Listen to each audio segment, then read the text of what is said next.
안녕하세요. 장사를 하고 계신 30대 싱글 남성입니다.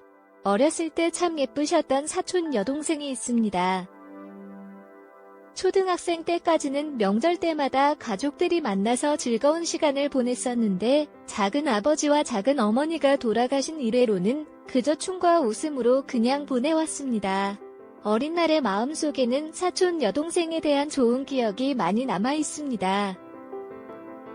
하지만 약 20년간 연락이 끊어져 있었는데 얼마 전 모르는 번호로 그 사촌 여동생으로부터 연락이 왔습니다. 우연히 길에서 다른 사촌을 만난 것이 계기가 되어서 그 사촌으로부터 제 포함 여러 사촌들의 연락처를 알게 되어서 연락을 하게 되었습니다. 그래서 다시 모여서 식사를 하게 되었는데 이번에는 서로의 안부를 물어보고 지금은 어떻게 지내고 있는지 등 이야기를 나누며 즐거운 시간을 보냈습니다. 너무 오랜만에 만났기 때문인지 사촌 여동생의 얼굴이 많이 변해 있었고 이제는 아름다운 여대생이 되어 있었습니다. 늦게까지 술자리를 이어갔고 집에 갈 사람은 집에 가고 더 놀 사람은 계속 노는 것으로 결정하였습니다.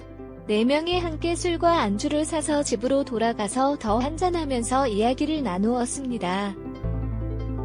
어렸을 때는 몰랐지만 알고 보니 사촌 여동생은 작은 아버지의 친자식이 아니었습니다.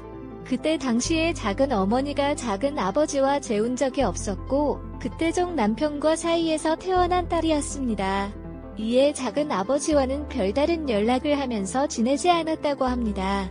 그러고 보니 저희들과 얼굴이 조금 다른 것 같기도 했습니다.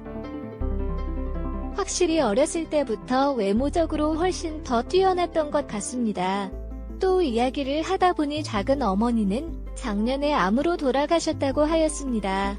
그래서 지금은 서울에서 혼자 자취하면서 학교를 다니고 있으며 과외와 편의점 알바를 하면서 돈을 벌고 있지만 생활비와 원룸 월세를 내기에는 부족한 상황입니다.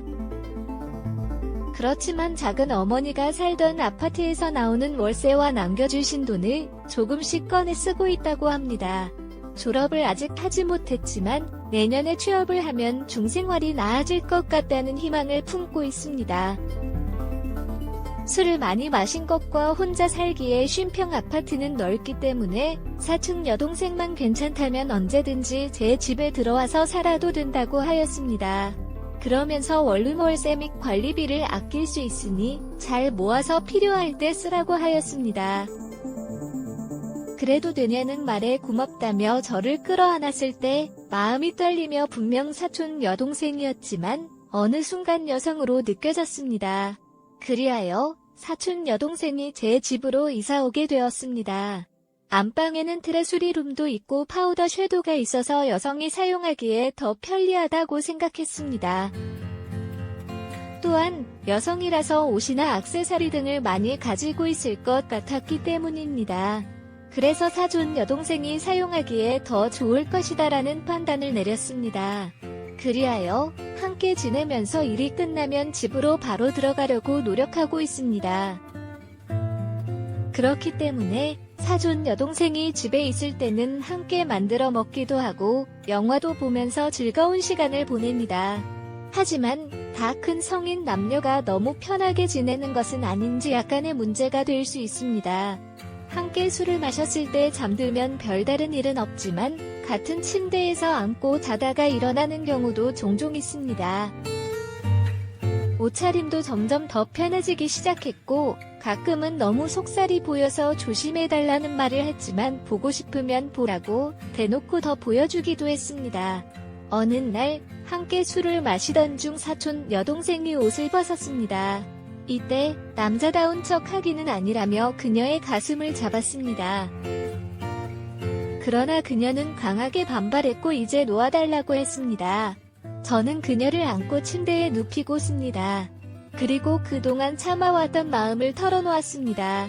그러나 그녀는 멈출 수 없다며 조심하게 따서 멈추라고 하였습니다. 그러나 이미 선을 넘은 상태였기 때문에 이성을 잃은 상태에 이르렀습니다. 그 후 그녀는 조용히 방으로 돌아갔고 얼마 후에는 편지를 남기고 떠났습니다. 다른 사촌들에게 연락해봤지만 소식을 아는 사람은 없었고 핸드폰으로도 연락을 해봤지만 전화를 받지 않았습니다. 마음을 다해 솔직한 마음을 담아 장문의 메시지를 보냈습니다.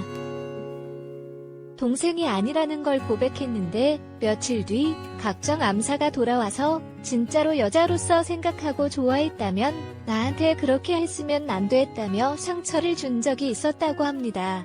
그래서 그녀는 마음이 아프다고 말씀하셨습니다. 그동안은 날이었기 때문에 매우 답답하고 불안했습니다. 어떻게 답장을 보내야 할지 막막했죠. 그래서 미안하다고 사과하면서 밥 잘 챙기고 무슨 일 있으면 고민하지 말고 연락하라고 말씀드렸습니다. 하지만 그녀가 오기 전으로 돌아가고 집에서 혼자 술을 마시는 일이 많아졌습니다. 이제 연락이 되지 않아서 앞으로 다시 볼 수 없겠지만 그녀에 대한 마음은 여전히 남아 있습니다. 그녀에게 다시 만날 기회가 생길까요? 이번 사연을 보내주셔서 감사합니다. 그리고 마지막으로 그 더 깎아줘야 컵 말아주세요와 알린 사자 맞고 꿈나주세요는 이해하지 못했습니다.